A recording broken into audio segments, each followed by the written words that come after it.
Yo guys, what's going on? It's Jaspel here. I want to come to you today with a Slayer Fighter guide. I know I haven't posted in a while, but we should be back and everything like that. And I've been trying out Slayer Fighter a little bit with this new Dark and Darker wipe that just happened. And I've also heard from a lot of people that Slayer's dead and it's not viable at all. And I simply wanted to say that is not true. You can still play this class. You can still have a lot of fun with it. It's not going to be the best. And this guide is going to be solely focused around duos and trios PvP. I unfortunately do not ever play solos. So if you're a solo player, there's probably other guides, and you can probably take things from this as well. And the playstyle is probably the best in solos, but obviously the matchups against other classes are going to be very different than in duos and trios, and the way you're going to play is going to be different. So just want to let you guys know there's going to be timestamps down below if you want to jump to a specific part of the video that I will be talking about. There's a couple things we're going to go over here, but the first thing I'm going to be talking about here is the perks and skills, and also what order to put them in as you're leveling up from level 1 to level 15. So I know this is a Slayer Fighter guide, but I'm going to start this off with your first perk that you're going to want to put on is actually going to be Weapon Mastery. This is the most essential perk for Slayer Fighter, even over Slayer, which makes it Slayer Fighter. But I simply believe that Weapon Mastery is a superior choice, especially first starting off, because you don't necessarily need to even stick with a falchion or an arming sword or even a rapier or something like that that you typically see Slayer Fighters run. You can use anything that you find. If you find a green weapon, or if you find like a blue something else that you want to use, even if it's just for a game or two, it could help you out and really benefit you. This is definitely, in my opinion, the strongest perk. And you're going to want to go for a bow. And right when you put Weapon Mastery on, you can put a recurve bow on in your Squire, and you'll be chilling. Don't run a second weapon. Only use one primary weapon, because the Slayer perks are not active right now, so they will not benefit you at all. All right, now, before we get on to the rest of the perks, we're going to go over to the skills, because this is going to be your full loadout for the very first raid you go into as a fighter. And there's a couple skills here that work, and there's a couple that don't. And I'm going to go over the ones that do not work at all, really, and stuff you should never really take. And that is going to be Breakthrough. It's simply, you can do this. Breakthrough is one of the only ones that is kind of valuable, but I would not ever recommend it. It's simply, there's not enough debuffs in the game to warrant this being used. Maybe if you're playing in solos, but that's not what I'm focusing on. Perfect block, you're obviously playing Slayer, you don't have anything to block. That's pretty simple. Same thing with Shield Slam and the new skill Spell Reflection. You're not blocking, you don't have a shield, so these are useless. Then we're going to go to Taunt. Taunt is good for certain fighter builds, but for Slayer Fighter, tanking is not what you're supposed to be doing at all. You don't have a lot of survivability no matter what you do, so Taunt really shouldn't be your option. Victory Strike, as much as it seems like it might be good, it simply is not. The health bonus that you get is alright, but it is not worth it taking it over the other skills that you could run instead. So now the three skills that I would say are very recommended and viable on Slayer Fighter is the one that I'm going to say every Slayer Fighter needs to run, and that is Sprint. They did nerf Sprint a lot, but it is still extremely good. And the way you're building the Slayer Fighter kit, you'll still always be max move speed as long as you don't have your weapons out. So if you need to run away, even with that one stack for that final 2 seconds, you're going to have enough move speed to still be at 330, and you'll be okay. This is absolutely essential, the most important one. The next one that I am going to recommend using is going to be Second Wind. I know this one could be a little bit of a hot take, and some people disagree. And I really think it depends on the way you play yourself. And you're going to have to do some experimenting to see what you like. If you build a little bit more health, this is absolutely essential. And there's a couple other ways that you could use the next skill, which is going to be Adrenaline Rush. And Adrenaline Rush is very good. I just find the healing from Second Wind is so important, especially with the amount of times you get third-partied and things like that. You can pop a Second Wind right after you loot, like even after you win a fight, and you'll be full HP before you can surge or even heal up normally or place a camp or do anything like that, and you'll be full HP even for another fight. Whereas Adrenaline Rush could help you in certain circumstances, but I feel like Second Wind is the much safer option. Adrenaline Rush is very aggressive, and if you like to play that way, you know, they're very close. They're very interchangeable. It just depends on even the build you're running. It's very dependent on a lot of things, but these two you can switch out. I personally recommend Second Wind. All right, now we're going to go over the next perks, the next 3 perks, and there's really not anything up for debate here. Your second perk that you're going to put on is undoubtedly going to be Slayer. Right when you hit level 5, you want to put Slayer on. This is going to give you that 5 weapon damage. It's going to turn you into the class. The identity is holding that second weapon, getting that dual wielding going on. And this is what I recommend. After this, you're going to put on Sword Mastery. This is right when you hit level 10.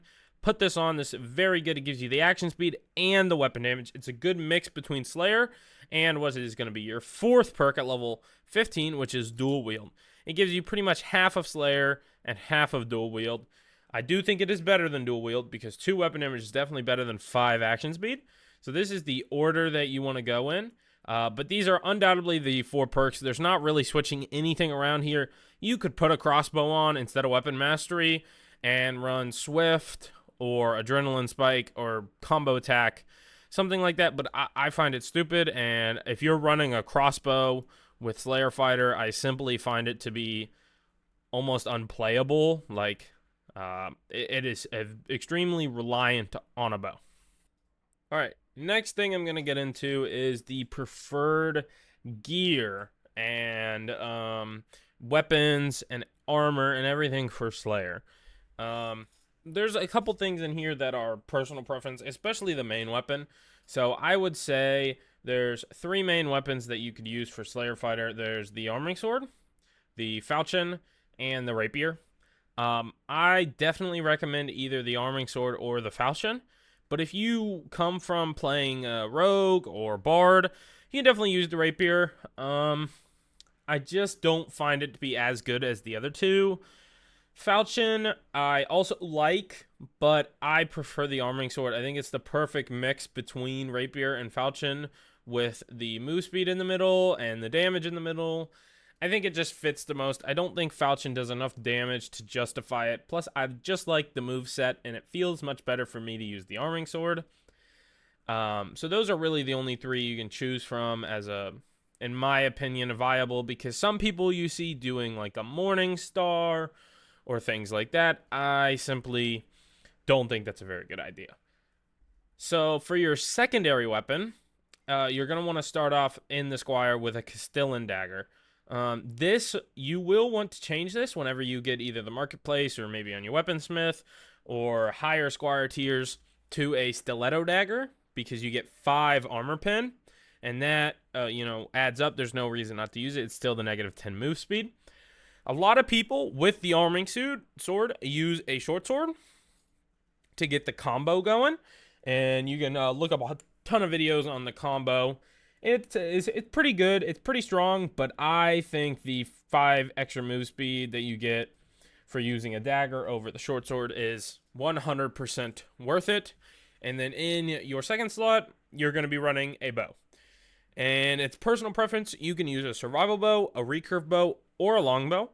But I would personally go with a recurve. I kind of find it to be a good mix of both. In trios, if you have maybe a frontline class, a longbow works. But I personally play with one of my teammates as a longbow ranger already. So I don't find it as valuable because I'm shooting also much slower than a Ranger would be because they naturally have more action speed plus the 15% from nimble hands, etc., etc. And it's gonna be that simple. It's personal preference. All three bows are viable, but I would say recurve bow is best. All right. Next thing I want to talk about, guys, is your stats. What to aim for. Most importantly, and least importantly. So a lot of fighter builds, you build physical damage reduction, some magic resistance. These two stats are completely irrelevant for Slayer Fighter. Okay, they are not what we are looking for in the slightest. I'm gonna give you a couple stats that we really need. We really need move speed. I will say every build that you want to go for, you want to aim for at least 310, preferably 315, or even in my preference over 320 move speed is the ideal amount for how you play Slayer Fighter. Health is not the most important. It is nice to have, but I would say maybe 130, 140, maybe 150 if you have a good kit. But anything more than that is not fully necessary. It's kind of like the extra stat, but you don't fully need it. Action speed is probably the second most important thing. Move speed is number one. Action speed is number two. I would say at all times, you want your action speed with a real kit that you buy to be at least 15%. I aim more for 20 to 25%. Most of your gear that you're going to run, you're going to want to run like a doublet, cloth pants, brave hunters when they come out eventually, normally move speed boots, and then, maybe dex gloves or riveteds, depending on your rings and your pendant that you have, and et cetera, et cetera. But yeah, 15%, I would say aim for. It depends on the bow you have as well. The bigger the bow, the more you need. So longbow, say 20, recurve 15, and survival bow 10, something along those lines. And it also depends for the next thing that we're going to look at, and that's damage. So fizz power and true/additional. We're just going to keep saying true from now on just to make it easier. There's some things, if you have a survival bow, and like say you do a rapier and a survival bow, you need to have true on every single piece of gear. It is absolutely necessary. But on the other hand, if you do a falchion and a longbow, you don't necessarily need true on everything. It still really helps, but fizz power is pretty much just as important, where on a survival bow, fizz power is significantly worse than true damage.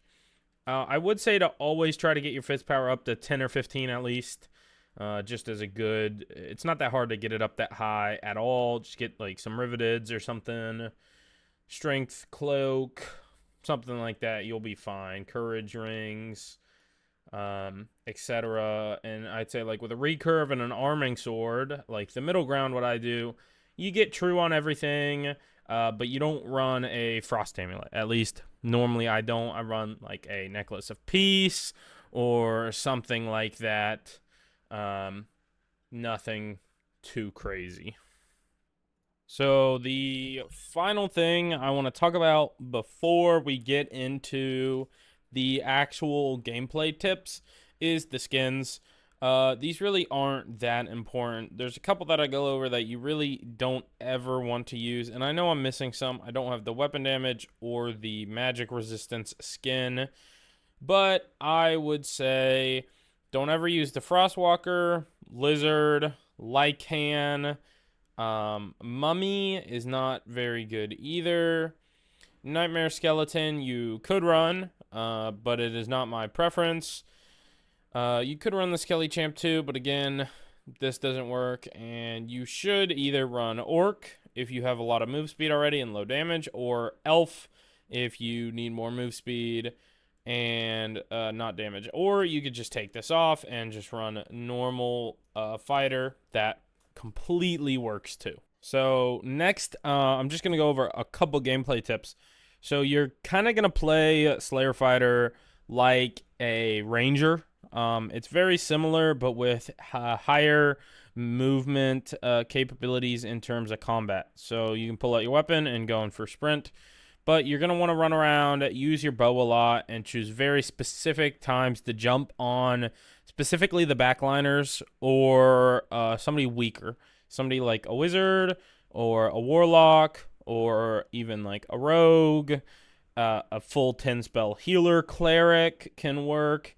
There's one simple thing that you have to really understand with Slayer Fighter is you're never gonna win a melee fight against full melee combatants, whether that's a smite cleric, a PDR fighter, a barbarian. You cannot face fight these classes unless you hit them a ton before you go into it. But again, cleric is absolutely overpowered, as it has been for since the game's been out, and all the super sweaty teams and trios have a cleric, so it makes fighting the frontliner very obnoxious. In a Slayer fighter, you kind of have to ignore that frontliner and shoot the backline and then jump on the backline. You kind of play like a rogue and a ranger kind of mixed in together, but you're very fast to get that initial jump on. That's why a lot of people do really like Adrenaline Rush, so you can jump on somebody really quickly, get away. And that's why Slayer Fighter works very good with movement comps like warlocks, rogues, rangers, wizards. But like if you're running a cleric on your team, PDR fighter, a slow barbarian, something like that, it doesn't really work as well as a team comp. You can't really run 10 spell cleric, slow barbarian, Slayer fighter. That doesn't work, but it works really well if you do warlock, ranger, Slayer fighter. That's very good because you can all hold your own to a certain extent, and that's it. I mean, I think that's really all the gameplay tips you need. It takes a lot of practice to figure out the exact timing of when to figure out how to melee fight people, but I'm 100% positive you guys can figure it out. It's not too difficult. Just get some experience in the games. Learn how to play Slayer. It will be kind of tough because, again, the class is not in the strongest state right now, and the bows might get nerfed eventually. I personally believe they should get nerfed. I think it's a little too wonky on that, but we're going to end the video here, not get too into my opinions on the balance of the game. That's a whole different rabbit hole. But see you guys in the next video. Should be coming out, in the next few days. Hopefully get more clips together from playing the wipe, and then I'll have a video out for you guys.